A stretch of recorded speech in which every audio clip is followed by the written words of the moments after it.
Guys, this podcast is brought to you by our friends over at Wrestling Collector Shop. The next time you're looking to add the newest wrestling figures to your lineup, you've got to go to WrestlingCollectorShop.com. Started by collectors for collectors around the globe, Wrestling Collector Shop has been serving fans the latest and greatest in wrestling action figures since 2002.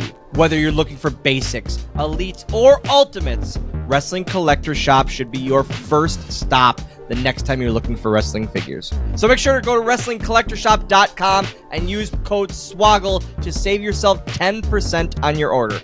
Again, that's 10% off with code SWOGGLE only at WrestlingCollectorShop.com.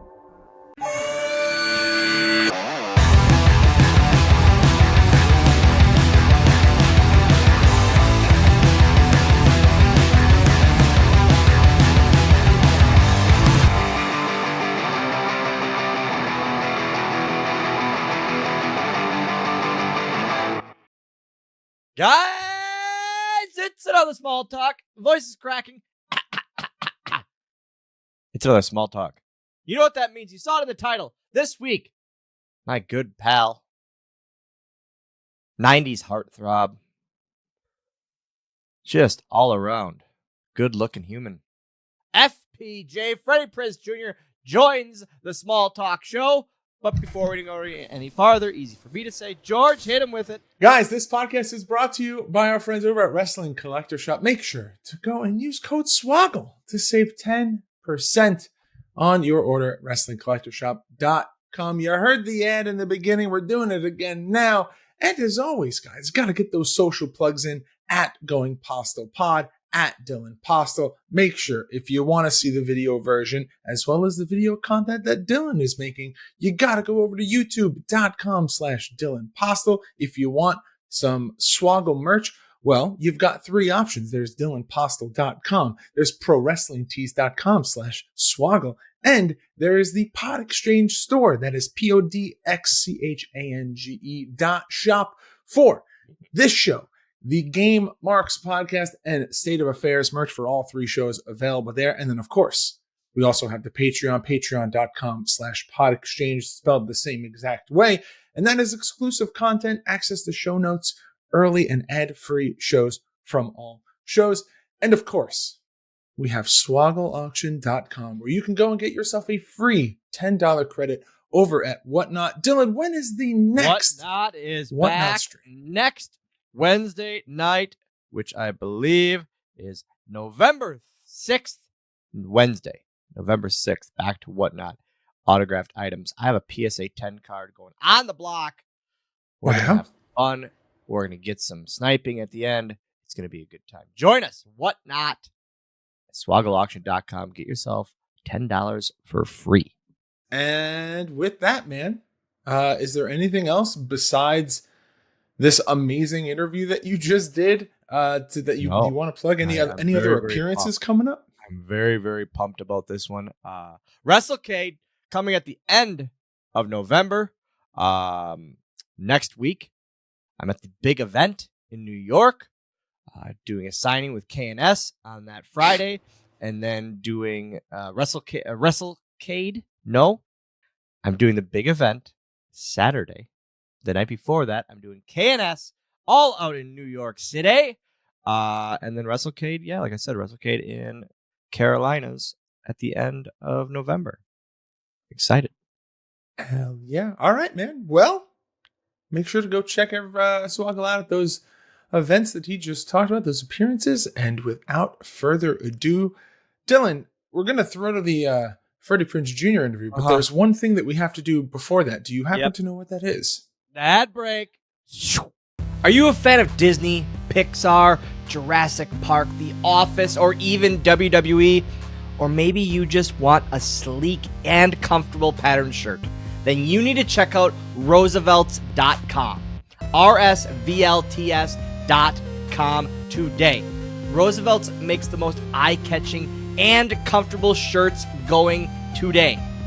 Whether it's button-ups, or polos, or hoodies, or even hats, and everything in between, Roosevelts truly has something for everyone. Made for those with the love of sports, pop culture, and so much more. and above all else, having a kick-ass time. This clothing is for the bold and fun, for those who dare mighty things. Roosevelts.com. Check them out. Guys, another episode of Small Talk today, as you saw in the title. From Summer Catch to Scooby-Doo to the WWE creative team, the very first Teen Choice winner to ever have a small talk, my good pal, supporter of mine, and all-around friend, FPJ, Freddie Prinze Jr. Hi, Guy. Hi, Guy. How are you? It's always the most awkward when you open an interview with anyone, because it's always like, oh yeah, we already said hello, we already caught up, but then we're going to do it again.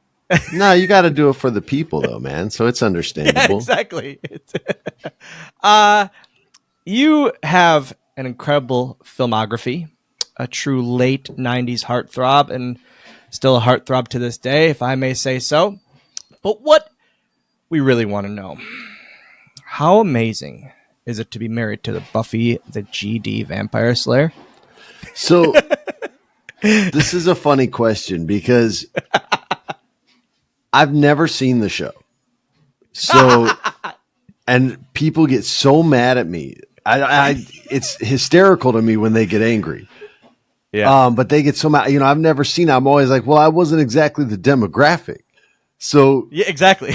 you got to cut me some slack. Like, I watch live stuff. I watch live football, live basketball, live professional wrestling, and horror movies. Like, that's all I watch. I don't care about any TV show. I haven't seen ER. I haven't seen Breaking Bad. I haven't seen the Dragon Show, the Game of the Thrones. I haven't seen any of these shows. So, but they get so, how could you not? How could you say you love her but not have seen the show? And I'm like, it's easy. I love her. Like, what are you talking about? Exactly. Yeah. It's I've never seen the show. People get super mad at me. I'm not sorry, but I'm sorry that you feel that way, but I didn't cause you to feel that way. Isn't that funny that like they hold it against you that you don't like they view it as, how dare you not love what we love? She's my wife. I love her more than for what you love. Yeah, her I for. don't know her from a TV show. I know her from working with her and fell in love with the human being. Exactly. And I feel like that's amazing. That's a very pure way to love. So, but people trip, man. I've been at a couple conventions where they would ask questions at like a Q&A thing where there's other actors there, and the other actors were like so offended, and I wasn't, because nothing really offends me. But No. But this person goes, what's your favorite episode of Buffy the Vampire Slayer? And I said, oh, I'm sorry, I've never seen the show. And like some people in the crowd like got mad and like booed, and I started laughing, and then they got mad that I was laughing. I was like, oh my God, no, that was just funny. Like, I'm sorry, it was funny to me. My The bad. reaction of But I always have a good time. You talked about already how you watched live sports and all of that, and of course live professional wrestling. Was that, being this is a very wrestling centered show, obviously, was that an immediate passion growing up? Do you remember the first time? Like, mine was Ultimate Warrior at WrestleMania 6. That's when I fell in love. That was my moment. Do you remember the one time where it was like, this is the coolest thing on the planet? So yeah, the first time I went was in Puerto Rico with my grandma, and it was kind of scary because they would like throw stuff at the bad guys, and it like batteries or pennies or bags full of urine. Like, it was hardcore, man. And I was just a little kid. I was scared, but my grandma gets treated like a queen in Puerto Rico. So she had this whole area that was like just for her, where no one else could get to her, because she was the mother of Freddie Prinze, who was my father, who was a famous comedian and actor in the 70s. For those of you who don't know, you can Google him up. So she pays $1 a year in state tax for her home before she died every single year. Like, that was the rate that they charged her. They treated her like frigging royalty. Jesus. And so that was my very first match. But my first experience where this is the coolest thing ever was also an Ultimate Warrior experience in Albuquerque, New Mexico, 2 years later. And we were at Tingley Coliseum, which was like dirt floor rodeo place. And they were doing a battle royal or royale. And I ran down with a bunch of other kids near the rail where they were coming out. and the wrestlers were coming out and high-fiving everybody, and I was missing all the wrestlers' hand. Like I couldn't get a high five. And the Ultimate Warrior to this day. What's that? My life to Shut this up. day. When I try to slap hands. So you're so stupid. That's great. So the Ultimate Warrior comes down and he's hitting everybody's hand. And right before he gets to me, security picks me out of all these freaking kids and is like, you don't have a ticket for down here. And I'm like, what? Oh, no. I'm a kid, bro. Like a kid. Why would you do this to a child? Like these are superheroes to them. And the Ultimate Warrior, I still remember he smelled like baby oil and dirt. And he goes, let him go. And the security guard like obeyed because the Ultimate Warrior was like 800 pounds of muscle. Yeah. And he goes, it's okay. And he gives me a high five and then gave every single kid a high five all the way down to the ring, killed everybody and won the battle royale. And the security guard left me alone. And then we all went back to our seats after that. Like they weren't just going to let us stay there. Yeah. But I was like 8, maybe like 3rd grade, and was just like, yo, the Ultimate Warrior just saved my life. Like it was like, I was a kid and he was a superhero. So was it an immediate from between the Puerto Rico show and then that the WWF experience? Was it an immediate encapsulating your life and was it the immediate fandom? Yeah, man. Because like my grandma would watch just Ric Flair matches, right? She would record all these matches, and so the first match I watched at her house was Ric Flair versus Magnum TA, and they were. I think if Magnum TA could last 10 minutes with the champ, he would give him $10,000, and he lasted 10 minutes. And that was the first match that I saw at her house. And I kind of fell in love with Ric Flair because he was so flashy and was like, I'll bet you 10,000. And Magnum TA was like, he was humble. He's like, well, I don't have 10,000, but I might be able to come up with 5 or something like words to that effect. Right. And I just remember being like, wow, they had like a reason to fight. It wasn't just a fight. And that was kind of what made me fall in love with wrestling, was the reason why 2 men would fight. Like Ricky Steamboat always had a motive. Like he always had a reason to fight. It wasn't just, hey, let's have this sick match. It was, no, dude, you wronged me and it's not going to be a sick match. I'm going to punish you. And then it would just end up being a sick match because Ricky was one of the best to ever do it. So that's kind of what I fell in love with, was the storytellers that gave you a reason to either love him or hate him. And even though you're supposed to hate Ric Flair, I really loved him because I was poor and he was rich and I wanted to be rich. I think that's truly what, like, a lot of people fell in love with Ric Flair. If they were a Ric Flair fan, they loved that thought of that lifestyle and the pageantry of the Ric Flair, what Ric Flair portrayed. Oh yeah, man. He was selling it and I was buying it. So throughout your then acting career and all of that, always wrestling in the back of your head, professional wrestling, always a fan. Did you ever fall off? Did you ever feel yourself fall out? Yeah, I wasn't the biggest fan of the Attitude Era. So, because again, I was a fan of stories. Oh, I love you. Oh, I love you so much. Oh, really? Now. Most people get mad. No. I think the Attitude Era is the most here we go. The most overrated era in wrestling. Because I'll give it this. Like, it's some of the greatest matches that I've ever seen. And it produced that's what I hate about it. That's what I hate about it. All it is there were some Eddie Guerrero matches. Matches that were like some of the greatest matches I've ever seen. For me, maybe not Monday for you. Night Raw. I'm thinking Monday Night Raw. It is punch, kick, finish, 97 run-ins, hoopla. That's what I feel even that I hated. They lost me on the stories because the stories were no longer for my demographic. They weren't for me anymore. Yeah. I found them juvenile, and I just couldn't connect with the product anymore. And every once in a while, my friends would be like, dude, I recorded Monday Night Raw. You got to see Shelton Benjamin versus Shawn Michaels. And I was like, I'd watch it and be like, holy shit. And then I'd watch a couple more episodes and be like, man, I'm still not clicking with the stories. Let me know if there's another like crazy match. And then once that was over and I had come back from a trip from Japan, where I had gone to a professional wrestling match in Japan, and they would like cheer at the weirdest things, and they were quiet on things that I would cheer on. Like it was such a tripped out experience. And I was like, man, I got to get back to the American experience of wrestling. And I got on, and it was right around the end of The Rock's time. It was right when he was doing Scorpion King and getting ready to leave to do big movies. And it was an Anaheim show. And this fool got a standing ovation throughout a commercial break. Like, and then we came back from just commercial. Because that was, I mean, such an aura, such bro, an it was a aura 7-minute Yeah. ovation. And that was just when we started timing.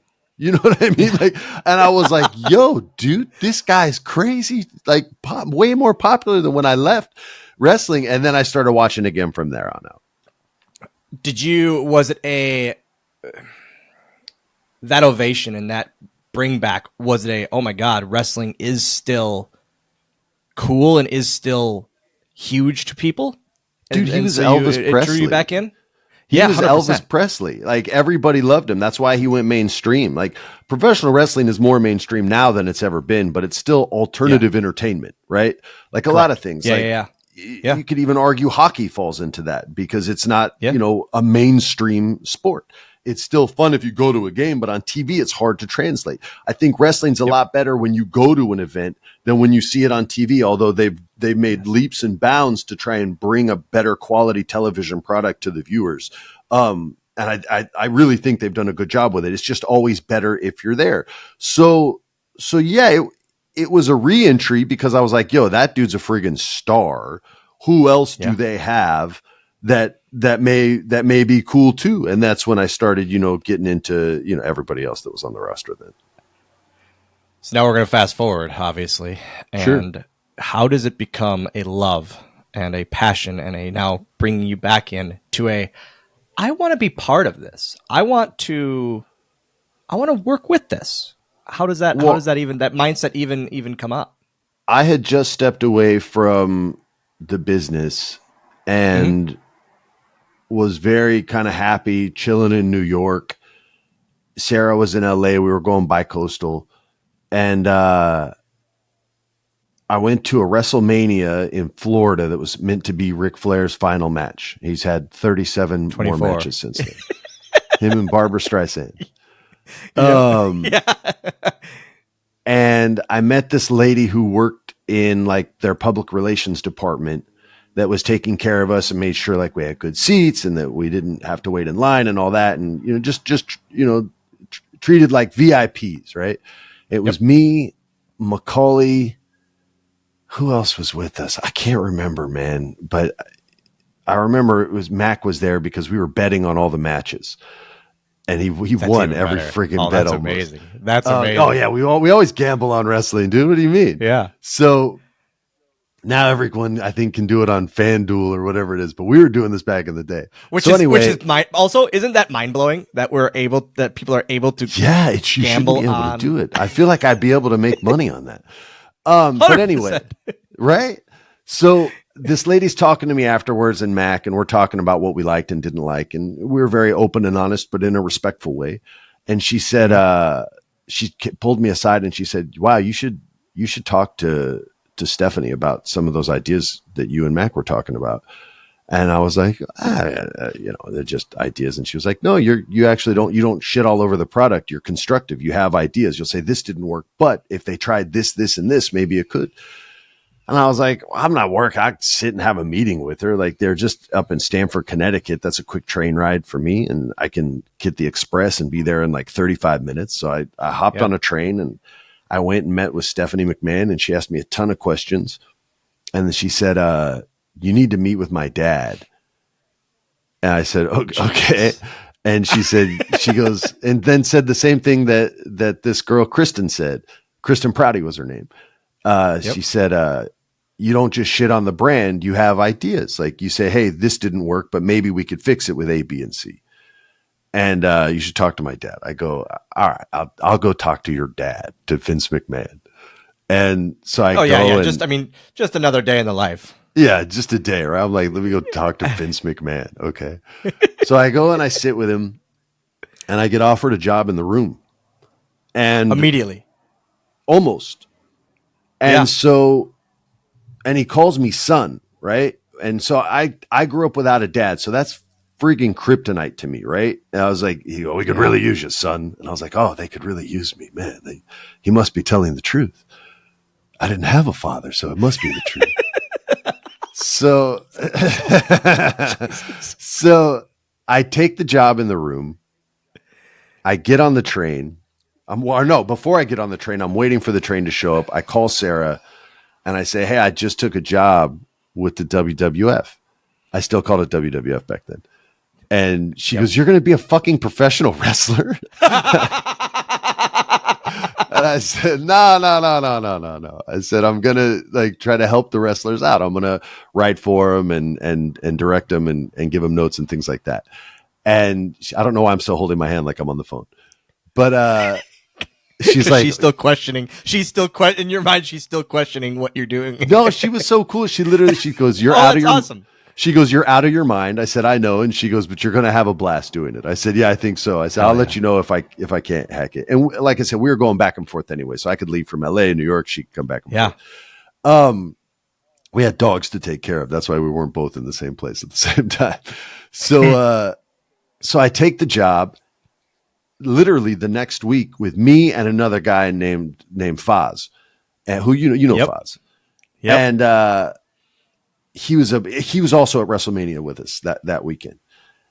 And we literally go in the next week, and I know nothing about how to write wrestling. I know how to write movie scripts, television scripts. I can write monologues for people, which the wrestling business calls promos, but I don't know how to book a match. I don't know how to say, hey, this guy versus this guy, but I did know how to give wrestlers a reason why, because that was always my favorite part of the business. Going back to what you said, why are they wrestling? The reason why.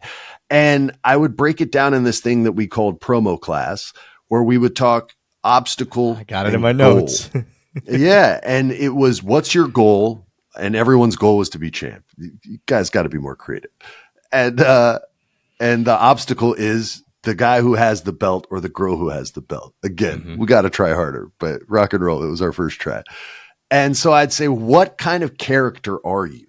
How do you approach an obstacle? And this is how actors approach scenes. And I would break this down in the same way I would break in scene study. I would say, are you the kind of character that sees the obstacle and you're an alpha meathead monster and I crash right through it? I'm Bronson Reed, right? He's a current wrestler for those of you who don't know and are just listening for whatever reason. Or are you sneaky? Do you go around the obstacle? Are you crafty like that? Are you a luchador? Are you agile? Are you going to flip over the obstacle? Or are you a coward? You're going to run away from the obstacle? Or are you Sisyphus? Are you cursed to push the obstacle to the peak only to have it crush you all the way back down again? And I would talk about this kind of stuff with the wrestlers and try to get them, and the writing team as well, to try and help them write a stronger promo for these talent. Cause a lot of time it was, I'm going to kick your ass on Sunday. And, you know, again, I always thought we're leaving a lot on the table with some of this talent. Like, they're capable of much, much more. We just have to feed them the right foods, and we'll get what we want. Or at least hope to. And I just didn't feel like talent was in an environment that was conducive to success. So I wanted to help with that as quickly as possible. And I was stronger at that than booking matches. I'm still not good at booking matches. So that's exactly, I have it literally in my notes of how I feel that you started promo class kind of out of nowhere. It was never even thought of. Or like, it wasn't a thing. Get to TV early. A certain group of guys would get to TV early and have promo class, and they would go through promos and practice them, and just kind of on the fly do promos for a reason. It reminded me almost of like, whose line is it anyways?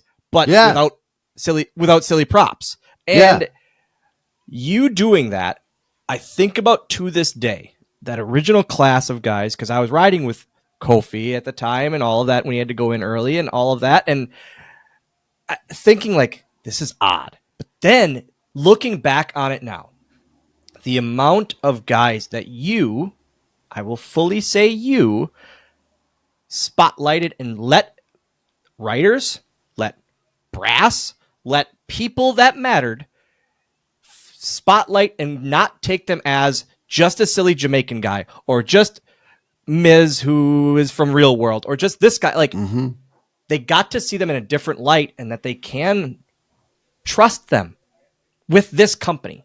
You know what I mean? Miz was so hardcore, dude. Miz was the very first person to ever go to the class and to ever do an exercise with me, and he did not like me and did not want me there. A lot of people did. Did you get any original promo class, let's say, the idea of it? Was there pushback? Did you feel pushback from talent?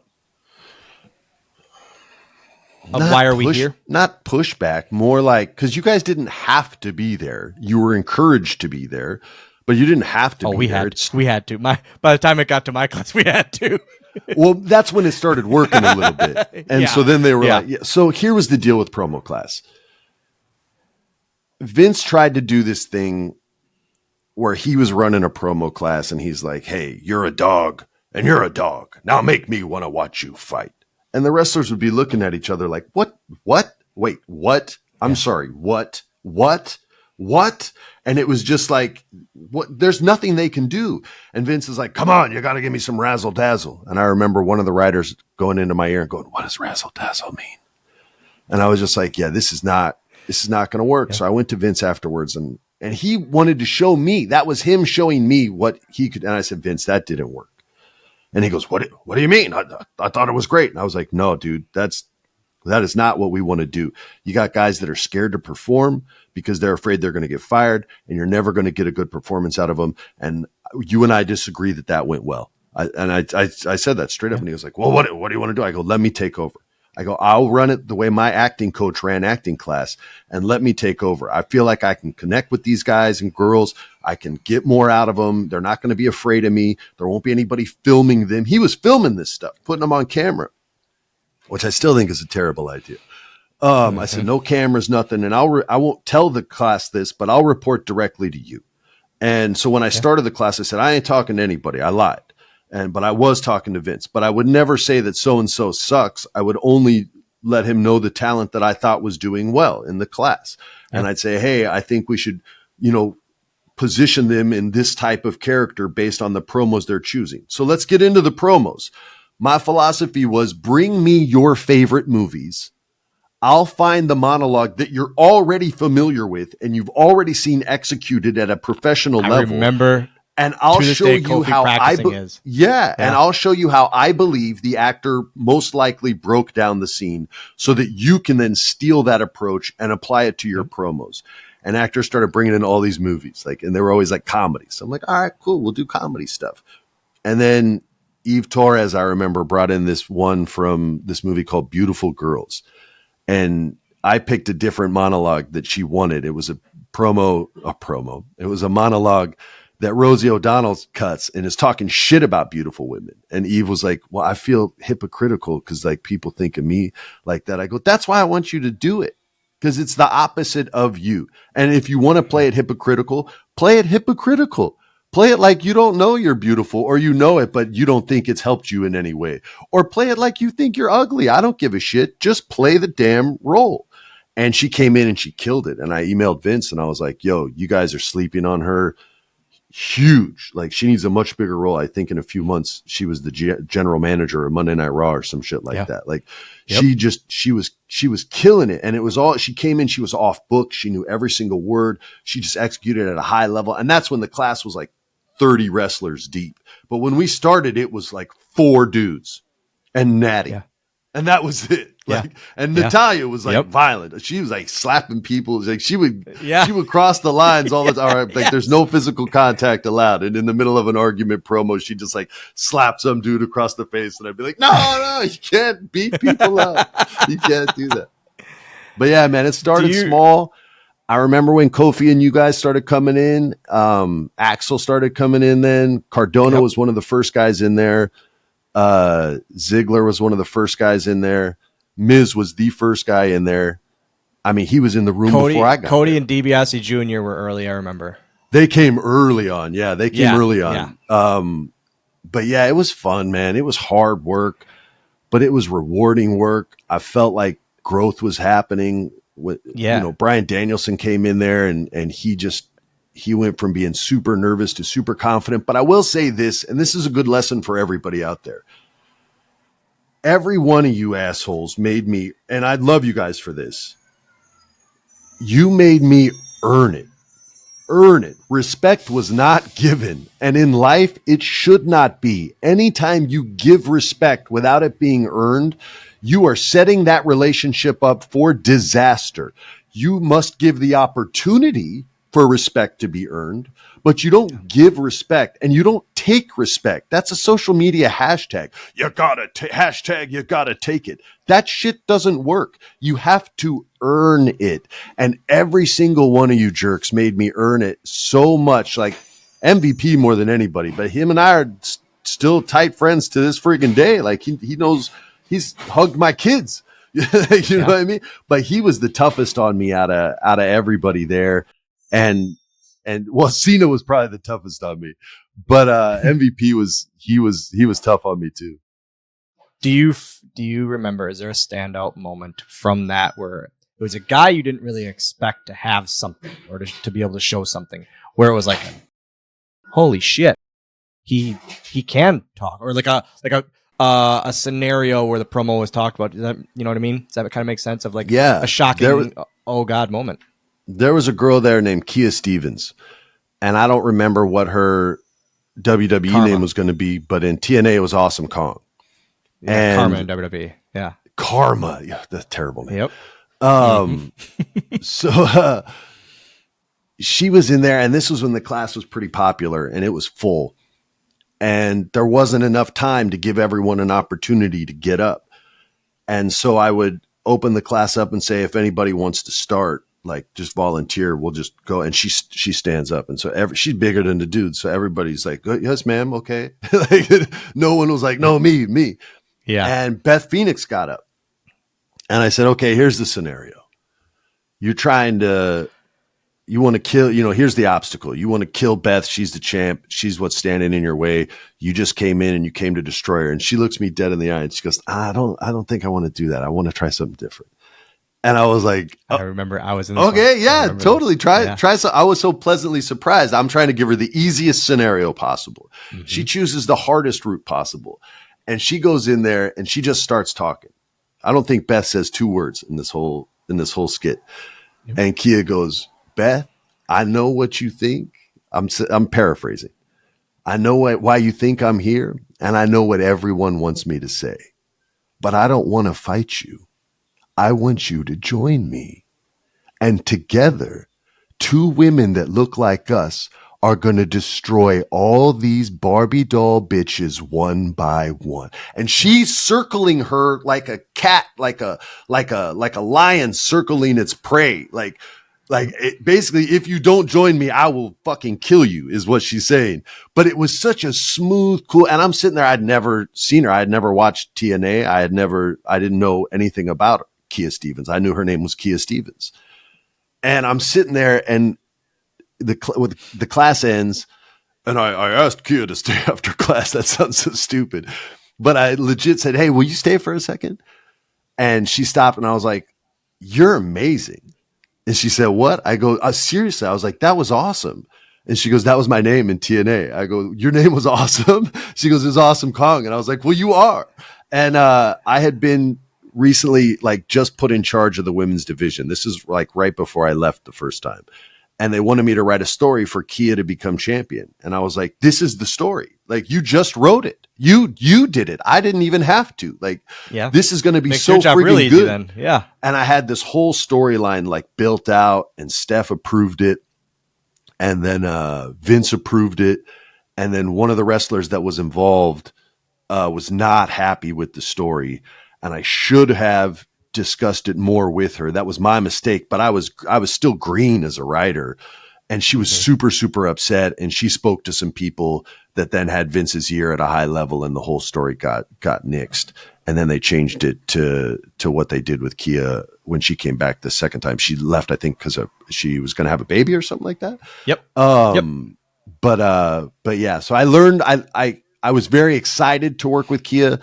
And then, like I said, I made some missteps, and I learned a lot as far as making sure everyone is serviced and catered to the right way before getting a story approved, which was a tough lesson, but a lesson learned. You talked right there about being one-on-one with talent, and you were always a huge supporter of mine, or you pretended well, and always someone I could go to and bother many times with ideas. Why do you think at times some members of creative aren't that? Or is it because they are afraid to pitch certain things? Is it because, you know what I mean? Why are some so much more receptive than others? Is it, you know what I mean? Does that make sense? It does. I can't speak too much on other people and their strengths and weaknesses. I know that when I worked there, a lot of the writers' room was fear driven, and rightfully so. They felt like they could lose their job at any time. Sometimes it was a matter of talent, frankly speaking. Like they didn't have enough ideas. They had 2 or 3 really, really good ideas that got them the job. And then it was tapped after that. Everything was sort of more recycled. And then thirdly, not everyone's a people person. They're just not. Some people and some writers work better alone, and they just want you to say the words. That exists in Hollywood too. And you have to explain to them, hey, I know it sounds great in your head, but when I speak the words, it's not flowing because they're not mine. So we need to work on this. And they can't understand that. I worked with a writer like that.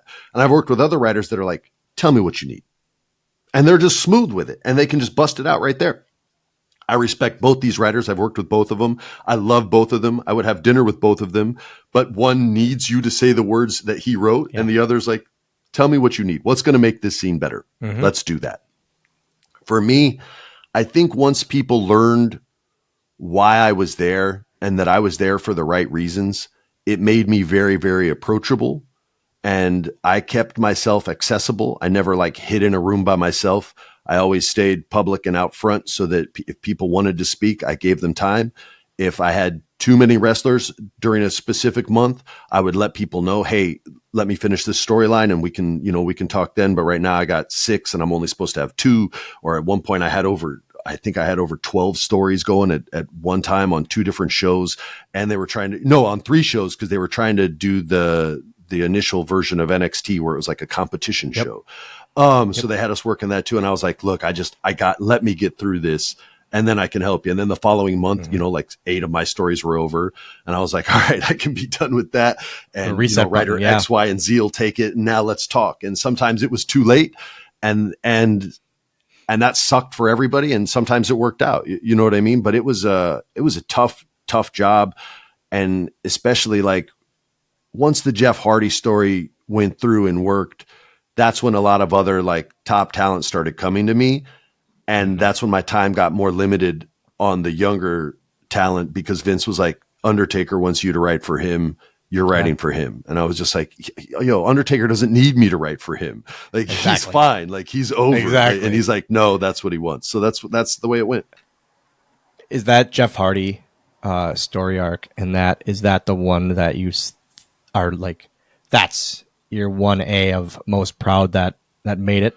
Or are there others that really stand out? That's the most popular one. Okay. To be certain. That's the one people want to talk about the most.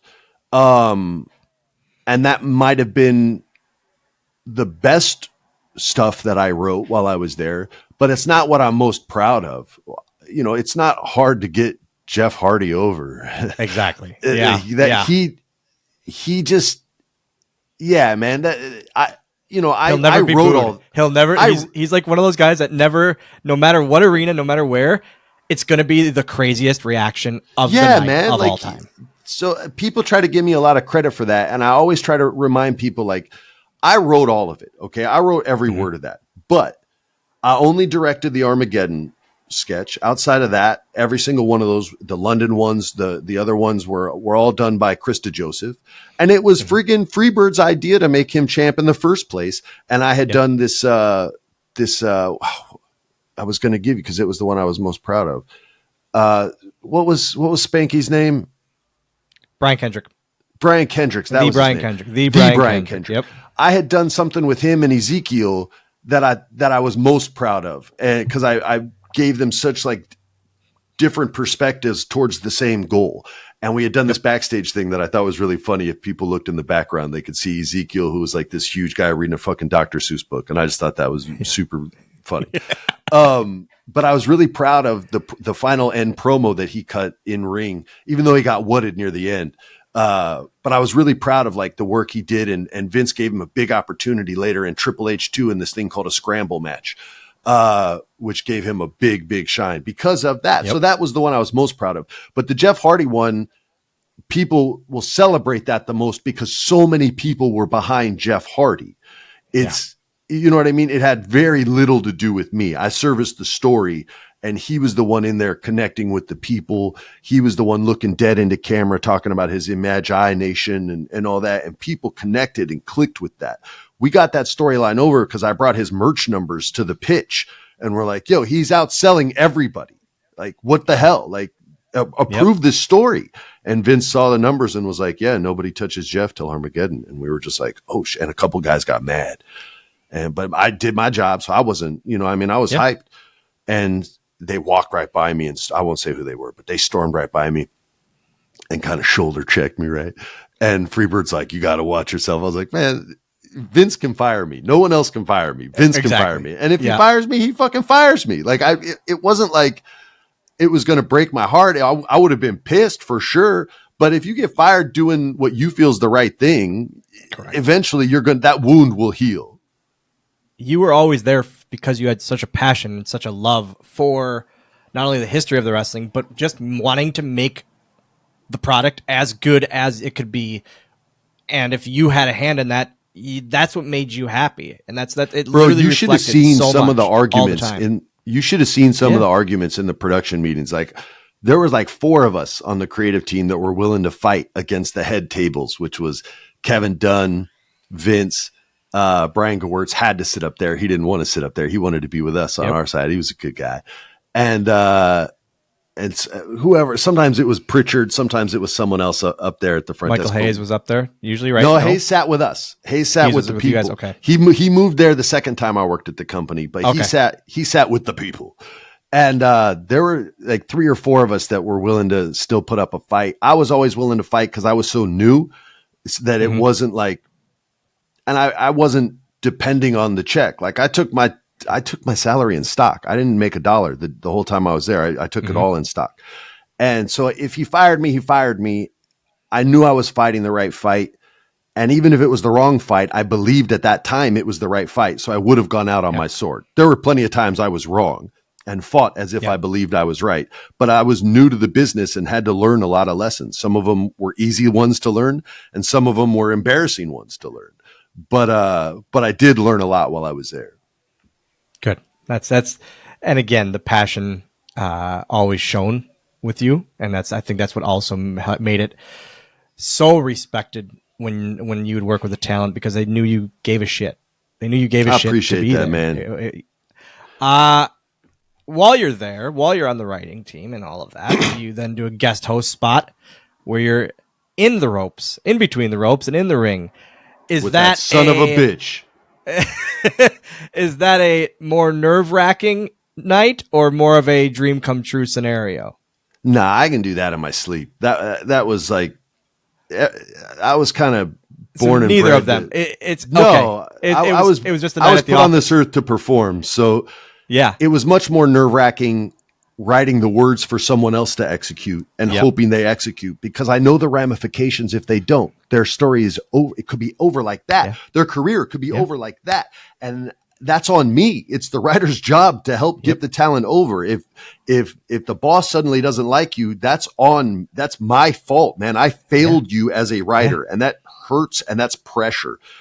I'm not going to fail out there in the ring. You know what I mean? Like, I'm not having to wrestle. If I had to wrestle, I would have failed. I'm not trained for that. But all I had to do was perform and act. And I can do that on myself. I had hosted Saturday Night Live. Like, I can host a Monday Night Raw. I get beat up by Randy Orton.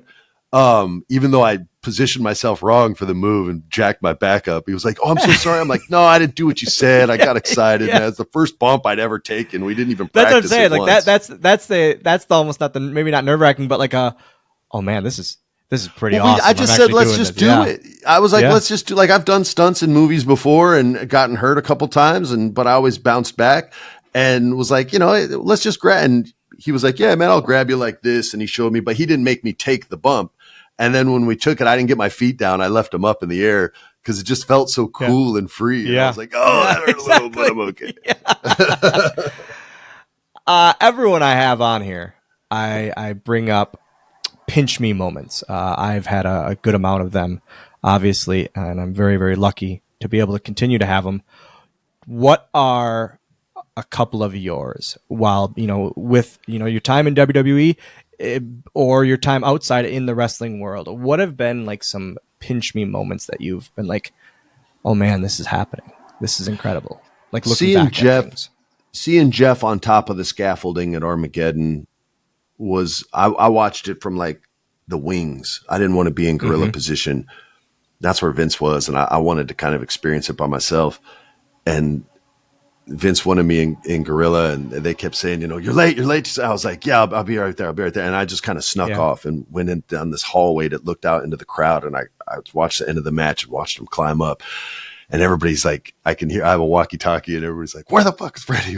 Like yelling for me. But I just really wanted to see that the way the crowd saw it. I didn't want to see it on a monitor. And that was a pinch me moment. Outside of wrestling, I've had a million. My dad touched a lot of human beings, and you meet them over the years, and some of the stories that they would share with me become sort of transform from their memories to mine, right? Like I steal them because my father died when I was 10 months old. So I don't have any of my own. They're all stolen and sort of reshaped and reformed as I want to believe them, right? Even though I know the true story, I prefer the ones that I color up. It helps to protect the image of them, I guess. Yeah. But yeah, man. So I've had a million pinch me moments with guys like Richard Pryor, who discovered my dad in 1975. And is the reason my dad existed, like the reason he got on TV, the reason he had a #1 show, the reason he stole the Caesar's Palace spot from Bill Cosby back in the day. It's all because of Richard Pryor. And the moments that I've had with Pam Grier, who's like been a mentor to me. If you don't know who Pam Grier is, please Google her. She's an amazing, every woman should read her biography. And every man loves her because she's Pam Grier. I love her because she's an amazing woman. She had a relationship with my father. She loved him very much. And the woman's never given me a piece of bad advice. Like every time she said something, it's kind of come true. And everything she's told me to believe in that I listened to her on has come to fruition. So yeah, those are big time pinch me moments that are even bigger because they're affecting your life in such a personal, sometimes professional way, but it's weight. No matter what, in a good way, not pressure. It's weight. They're heavy moments.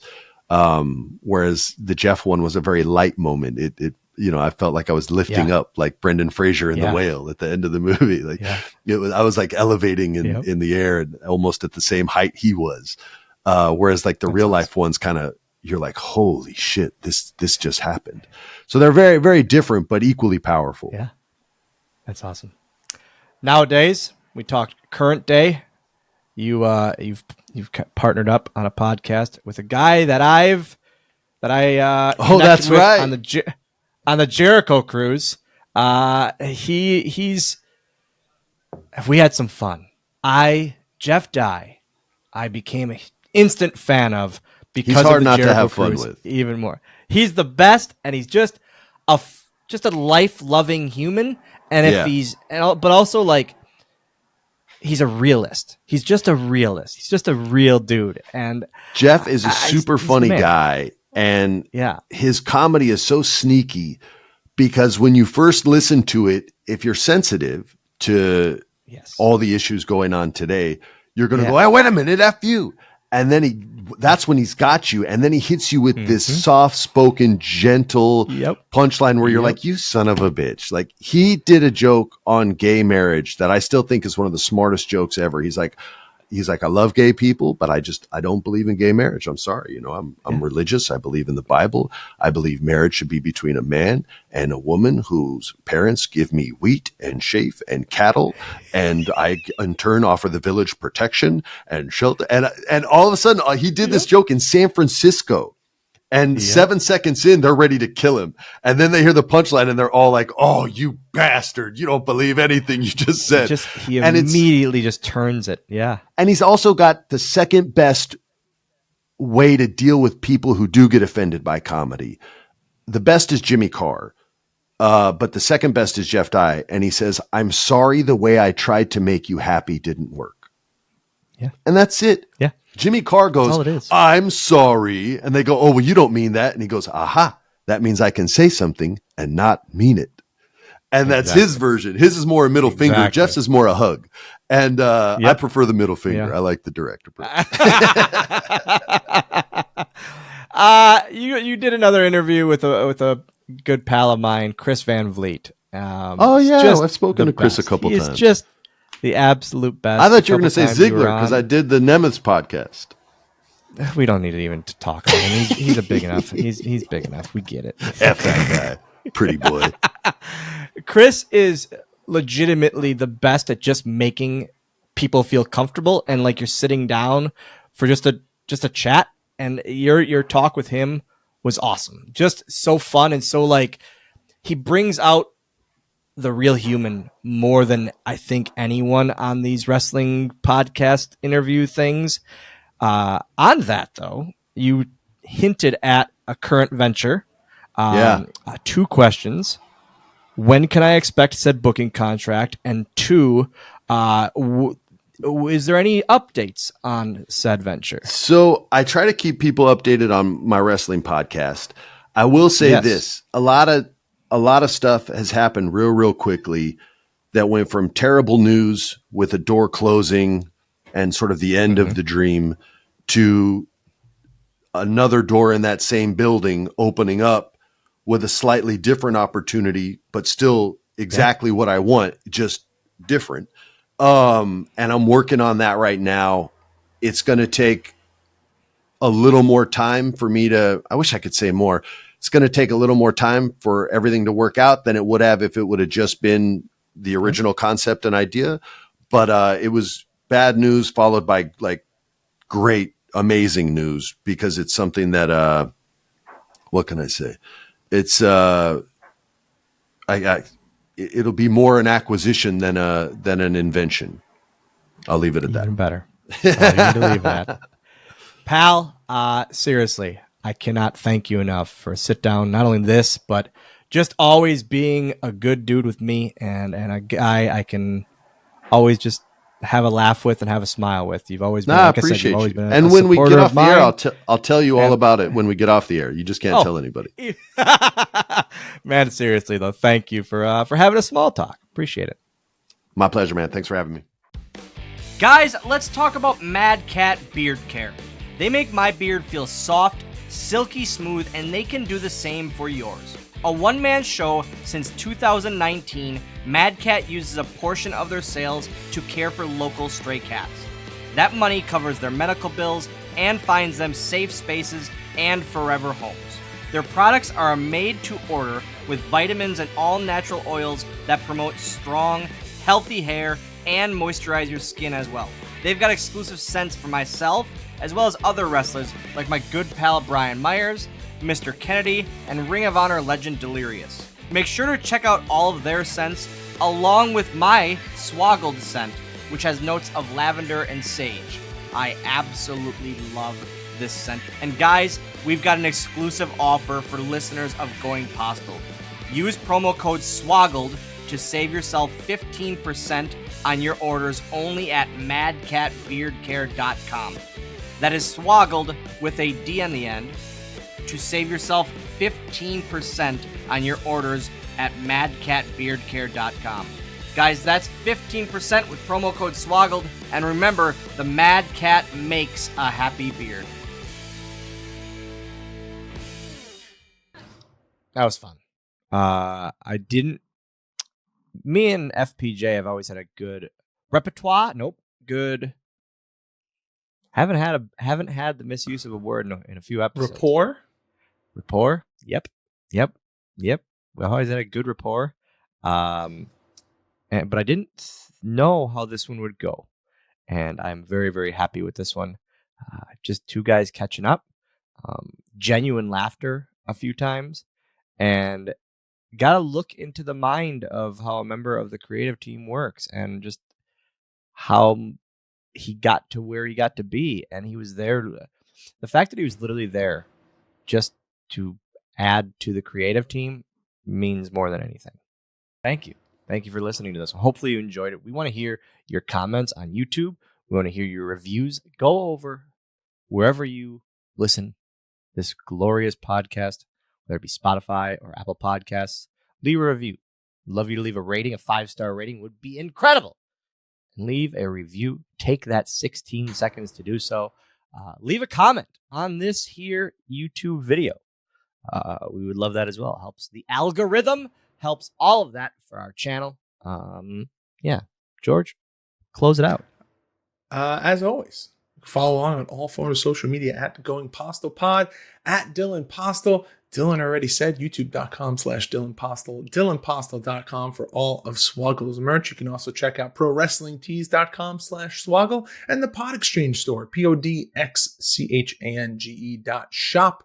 And that is all merchandise for this show, the Game Marks podcast, and State of Affairs.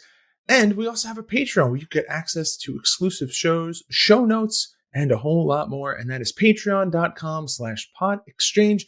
And Dylan, I feel like we also should we addressed it on social media, and we addressed it in the Patreon and the Discord. State of Affairs going on a brief hiatus. Season one is over. We cannot thank you guys enough for the support that you guys showed State of Affairs and all of that. It was absolutely incredible, the outpour of support and voting and all of that you guys put forth. We're starting season 2 in the near future. We're molding the clay into the best clay turkey we can make. And this turkey has to be perfect to present it on the Thanksgiving table. If it's not perfect, grandmother will smash it.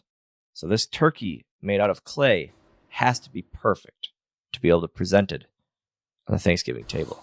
That's how I'm viewing State of Affairs. That was What do you got? What do you got there? That was a journey. We got there.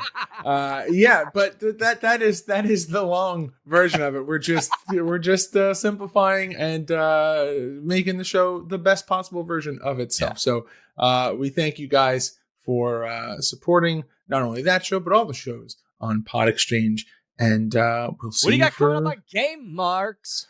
Oh man! So we just did Clash's birthday episode, which as of this release came out on Monday, so you can go listen to us play through and talk about Jurassic Park for the Sega Genesis, which I hate that game. Man, it's so hard. It is still such a challenging game. Yeah, I remember hating it as a kid, and I remember playing it on an emulator, and I was like, "This is not fun. It's just not fun." I feel like if it would have been done Lion King style, it's just as hard. Yeah. It's just, you know what it is, and we mentioned this on that episode. It just falls in that generation where all of those licensed games were so difficult. All the Disney games were super hard. Jurassic Park was super hard for rentability. Oh, you had to keep renting it. But speaking of the Game Marks podcast, if you want to check us out, you can do that on all forms of social media at Game Marks Pod. And we are on Spotify, Apple Podcasts, wherever you choose to listen to that show. And that show is just all video games. It is myself and former Creative Pro champion Johnny Clash, but on this show he goes by. And we hope that you will check us out. And of course, Dylan already mentioned it. We're going to double down on it. Help support the show. Feed the algorithm. Like, comment, subscribe, leave a review. And Dylan, what happens if they were to leave us a review on Apple Podcasts? Leave a review on Apple Pod. We read your review on this show. You get a signed 8x10. An exclusive Going Postl 8x10 exclusive to this show. All you got to do, take those 16 seconds, write a review. And with that, Dylan, I do believe there is only one thing left to do. Whenever you're ready, sir. FPJ all the way.